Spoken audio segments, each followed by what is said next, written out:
అమ్మితే లంచాలు ఇస్తారా? ఈరోజు మీరు మళ్ళీ 43,000 బెల్ట్ షాపులు పైగా పెట్టి ఈరోజు 9% పైగా ఇన్కమ్ పెంచుకున్నారు.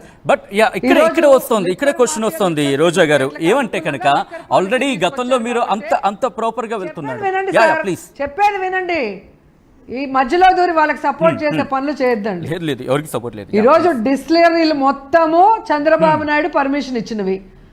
ఆ డిస్టిలరీలకి మంచి చేసే విధంగా, వాళ్ళకి లాభాలు వచ్చే విధంగా, చంద్రబాబు నాయుడుకి కమిషన్లు వచ్చే విధంగా ఈరోజు వాళ్ళు బెల్ట్ షాపులు విచ్చలవిడిగా ఓపెన్ చేయించారు. ఈరోజు వాళ్ళు రేట్లు పెంచుకునేలాగా చేశారు. ఈరోజు మద్యం షాపులు ప్రైవేట్ వాళ్ళకి ఇచ్చారు. వాళ్ళకి లాభాలు పండించేలాగా ప్రభుత్వం దగ్గరుండి, పోలీసు దగ్గరుండి అమ్మిస్తున్నారు. కాబట్టి చంద్రబాబు నాయుడు కూటమి ప్రభుత్వానికి లంచాలు ఇస్తారు.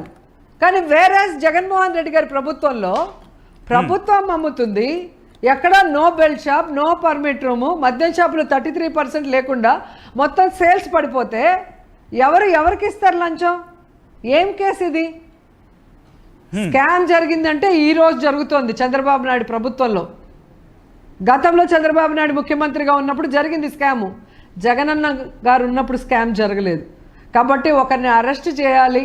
ఈ చిత్తూరు జిల్లాలో బలంగా ఉండేది పెద్దిరెడ్డి ఫ్యామిలీ.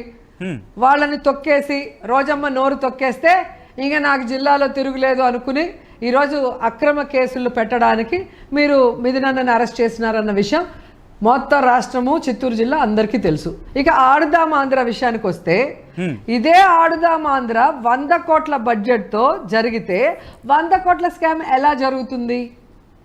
రెండోది, మీ అసెంబ్లీలో, మీ శాసన మండలిలో మీ మంత్రులే ఇచ్చారు ఆన్సరు.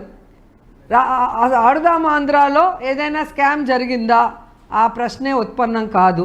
దాని మీద ఏమైనా ఎంక్వైరీ చేశారా? ఆ ప్రశ్నే ఉత్పన్నం కాదు. దాన్ని ఎలా వాళ్ళు ఉపయోగించారు? ఆ మనీ R&B టెండర్లు వేసింది, ప్రొక్యూర్ చేసింది, డబ్బులన్నీ 26 జిల్లాల కలెక్టర్లకు పంపిస్తే వాళ్ళు గేమ్స్ కండక్ట్ చేసి ప్రైజ్ మనీ ఇచ్చారు అని క్లియర్గా మీరే ఇచ్చి, ఈరోజు సంబంధమే లేని రోజాని, బైరెడ్డిని బాగా మాట్లాడతారు, గట్టిగా మాట్లాడతారని వాళ్ళని అరెస్ట్ చేస్తాం, వాళ్ళని అరెస్ట్ చేస్తాం, వాళ్ళని అరెస్ట్ బెదిరిస్తున్నారా? బెదిరింపులా లేకపోతే వాస్తవ రూపానికి అవకాశం ఉందా? ఏది బెదిరింపులా లేకపోతే వాస్తవ రూపానికి వెళ్ళే అవకాశం ఉందా? ఎందుకంటే పార్టీలో మీకు సంబంధించి చర్చ జరుగుతూ ఉంటుంది. ఎటువంటి మాటలు అసెంబ్లీలో రిటర్న్ గా ఇచ్చాక మళ్ళీ మీరు కూడా ఇలా అడిగితే నేనేం చెప్పగలను? అసెంబ్లీలో అబద్ధం చెప్పలేరు కదా, శాసన మండలిలో అబద్ధం చెప్పలేరు కదా. కాబట్టి తప్పు జరగలేదని క్లియర్గా రిటర్న్గా ఒక మంత్రి ఇచ్చిన తర్వాత బయటకు వచ్చి పచ్చ ఛానల్లో పిచ్చి పిచ్చి మాటలు మాట్లాడుతూ, బెదిరింపులు చేస్తూ, తప్పుడు కేసులు పెడతాం తప్పుడు సాక్ష్యాలతో అంటే ఎవరు భయపడతారు? ఎందుకు భయపడాలి? రైట్. ఇక్కడ మీరు ఇంకొక మాట అనడం జరిగింది మిథున్ రెడ్డి విషయానికి వచ్చినప్పుడు. అఫ్కోర్స్ మిథున్ రెడ్డి కూడా తను సిట్ ఎంక్వైరీకి వెళ్ళే క్రమంలో ఆర్టీవీ ఆయనతో ఎక్స్క్లూజివ్గా మాట్లాడినప్పుడు ఆయన ఒక మాట అన్నారు, ఇది కక్ష సాధింపు చర్యల్లో పెట్టిన కేసు అండి. బట్ సిట్ ఎంక్వైరీ ఇవన్నీ చూసిన క్రమంలో నేను అదే పాయింట్ వస్తున్నా. సో ఈరోజు మిథున్ రెడ్డి అయ్యారు, రేపు ఉదయం బిగ్ బాస్ అనే పేరు వినిపిస్తోంది. జగన్ కూడా అరెస్ట్ అయ్యే అవకాశం ఉందా? అటువంటి చర్చ ఏమైనా జరుగుతుందా? ఒకవేళ అరెస్ట్ అయితే పార్టీ ఎటువంటి కార్యాచరణతో ముందుకు వెళ్ళబోతోందండి? అండ్ ఎస్పెషల్లీ రోజా రోల్ ఎలా ఉండబోతుంది అప్పుడు? Please. Liquor policy Jaganmohan Reddy గారు తీసుకొచ్చింది ప్రభుత్వానికి డబ్బు వచ్చే విధంగా, పేదవాడికి నష్టం జరగకుండా, వాడికి మందు అందుబాటులో లేకుండా, వాడి ఆర్థిక క్రమంలో ఆర్టీవీ ఆయనతో ఎక్స్క్లూజివ్గా మాట్లాడినప్పుడు ఆయన ఒక మాట అన్నారు, ఇది కక్ష సాధింపు చర్యల్లో పెట్టిన కేసు అండి. బట్ సిట్ ఎంక్వైరీ ఇవన్నీ చూసిన క్రమంలో నేను అదే పాయింట్ వస్తున్నా. సో ఈరోజు మిథున్ రెడ్డి అయ్యారు, రేపు ఉదయం బిగ్ బాస్ అనే పేరు వినిపిస్తోంది. జగన్ కూడా అరెస్ట్ అయ్యే అవకాశం ఉందా? అటువంటి చర్చ ఏమైనా జరుగుతుందా? ఒకవేళ అరెస్ట్ అయితే పార్టీ ఎటువంటి కార్యాచరణతో ముందుకు వెళ్ళబోతోందండి? అండ్ ఎస్పెషల్లీ రోజా రోల్ ఎలా ఉండబోతుంది అప్పుడు? ప్లీజ్.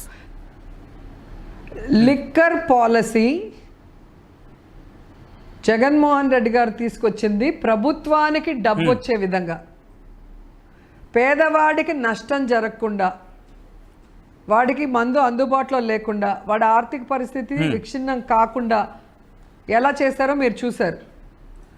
వేరే చంద్రబాబు నాయుడు మీరు చచ్చినా సావండి, మాకు డబ్బులు కావాలి, కమిషన్లు కావాలని తను ఇచ్చిన డిస్టిలరీ వాళ్ళని కాపాడుకుంటూ తాను లంచాలు తీసుకోవడానికి ఈరోజు దాన్ని ప్రైవేట్ వాళ్ళ పరంగా పెట్టి ప్రభుత్వానికి రావాల్సిన లాభానికి గండి కొట్టి ప్రభుత్వం నుంచి ప్రైవేటు వ్యక్తుల చేతికి ఇచ్చాడు. వాళ్ళకి నచ్చినట్టుగా పాలసీ మార్చాడు. వాళ్ళ ఇష్టానికి పర్మిట్ రూములు బెల్ట్ షాపులు పెట్టుకునే దానికి అవకాశం ఇచ్చినప్పుడు వాళ్ళు చేసింది స్కామా, మేము చేసింది స్కామా? రెండోది, మా గవర్నమెంట్లో చీప్ లిక్కర్ ఇచ్చారు, లేదా లిక్కర్ పాలసీ లిక్కర్ డిస్టిలరీ వాళ్ళ వల్ల తీసుకొచ్చామన్నారు. వాళ్ళని ఎందుకు అరెస్ట్ చేయలేదు? దానికి సంబంధం ఉన్న ఎవరిని అరెస్ట్ చేయరు. ఎందుకంటే లిక్కర్లో స్కామ్ జరగలేదు కాబట్టి అప్పుడున్న ప్రిన్సిపల్ సెక్రటరీని అరెస్ట్ చేయరు, అప్పుడున్న దానికి సంబంధించిన వాళ్ళని అరెస్ట్ చేయరు, దానికి సంబంధించిన డిస్టిలరీస్ ఓనర్స్ని ఇది అరెస్ట్ చేయరు. ఈ రోజుటికి కూడా వీళ్ళు ప్రభుత్వంలోకి వచ్చి 1 సంవత్సరం అవుతున్నా కూడా ఇంకా లిక్కరు అదే డిస్టిలరీస్ దగ్గర నుంచి కొంటున్నారు. మరి ఎందుకు కొంటున్నారు?